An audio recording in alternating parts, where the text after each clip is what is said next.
Hello दोस्तों, welcome back to my YouTube channel. आज हम बात करेंगे एक ऐसी जॉब वैकेंसी के बारे में जिसके लिए ऑल ओवर इंडिया से कोई भी इंजीनियर ग्रेजुएट अप्लाई कर सकता है। प्योरली कॉन्ट्रैक्ट बेसिस आपकी ये पोस्ट रहने वाली है।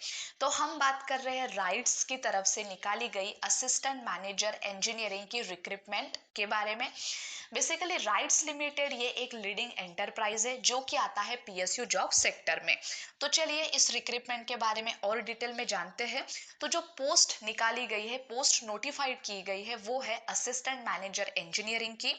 Job location all over India में कहीं पर भी आपको मिल सकती है। सैलरी की अगर बात करें तो वो रहेगी 5 lakhs per annum. 72 total vacancies release की गई है। कैंडिडेट का अगर बैचलर डिग्री हो चुकी है रिलेवेंट इंजीनियरिंग डिसिप्लिन में, जिसके बारे में हम आगे और डिटेल में बात करेंगे, तो वो कैंडिडेट एलिजिबल यहाँ पर रहेगा एप्लीकेशन करने के लिए।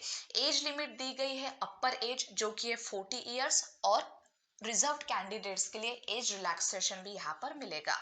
सिलेक्शन प्रोसेस 2 स्टेजेस में कंडक्ट किया जाएगा। सबसे पहले तो रिटन एग्जामिनेशन होगी और उसके बाद होगा इंटरव्यू।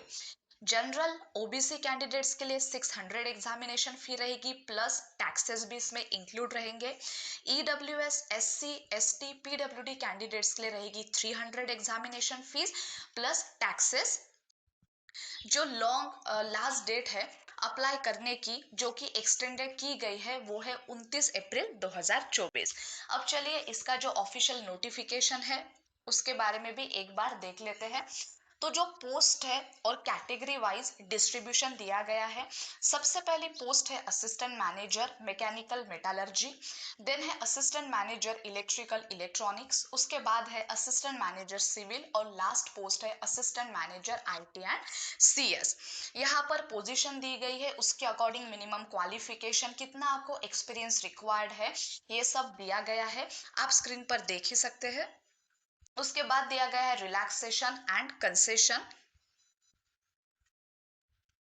अगर वेटेज का बात करें तो रिटर्न टेस्ट पे आपको मिलेगा 60% वेटेज और इंटरव्यू को मिलेगा 40% वेटेज। अब ये जो 40% है वो फिर से डिवाइड किए गए हैं।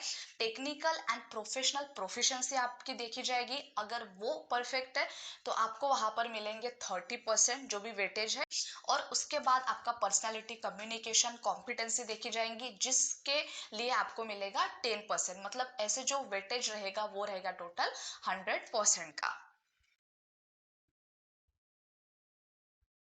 देन है nature and period of engagement. तो जैसे कि मैंने बताया, आपकी अपॉइंटमेंट प्योरली कॉन्ट्रैक्ट बेसिस पर रहेगी, जो कि एक्सटेंड भी की जा सकती है। अगर कंपनी का प्रोजेक्ट एक्सटेंड होता है तो फिर आपका जो अपॉइंटमेंट है, जो टाइम ड्यूरेशन है, उसको भी बढ़ाया जाएगा। लेकिन ये फिर से डिपेंड करेगा आपकी परफॉर्मेंस के ऊपर। तो उसके बाद यहाँ पर दिया गया है बेसिक पे, अलाउंसेस, अदर पर्क्स। आपकी जो बेसिक पे रहेगी वो रहेगी 23,340, जिसमें एनुअल इंक्रीमेंट भी देखने के लिए मिलेगा 1 से लेकर 3% तक, जो कि डिपेंड करेगा आपकी परफॉर्मेंस के ऊपर। अलाउंसेस की अगर बात करें तो 70% रहेगा in non metro cities and 75% रहेगा मेट्रो सिटीज में, मुंबई एंड बैंगलोर को छोड़ के, और 80% रहेगा मुंबई एंड बैंगलोर के लिए। मेडिकल एंड एक्सीडेंटल इंश्योरेंस भी आपको यहाँ पर मिलेगा। अब ये जो रेम्यूनरेशन है वो बस एग्जाम्पल के लिए दिया गया है। बाकी जो एक्चुअल रेम्यूनरेशन है वो डिपेंड करेगा आपकी जॉब लोकेशन कहाँ पे है और जो अदर टर्म्स एंड कंडीशंस है उस पे। उसके बाद दिया गया है कि आपको अप्लाई कैसे करना है, कुछ जनरल इंस्ट्रक्शंस दिए गए हैं, और लास्ट में दिया गया है रिटन टेस्ट का सिलेबस इन डिटेल में, जो कि आप देख ही सकते हैं। तो गाइज ये थी कुछ इन्फॉर्मेशन राइट्स की तरफ से निकाली गई रिक्रूटमेंट के बारे में। अगर आपको इन्फॉर्मेशन यूजफुल लगी हो, कुछ भी बेनिफिशियल लगी हो, तो वीडियो को जरूर लाइक करें और चैनल को सब्सक्राइब करना ना भूलें। धन्यवाद।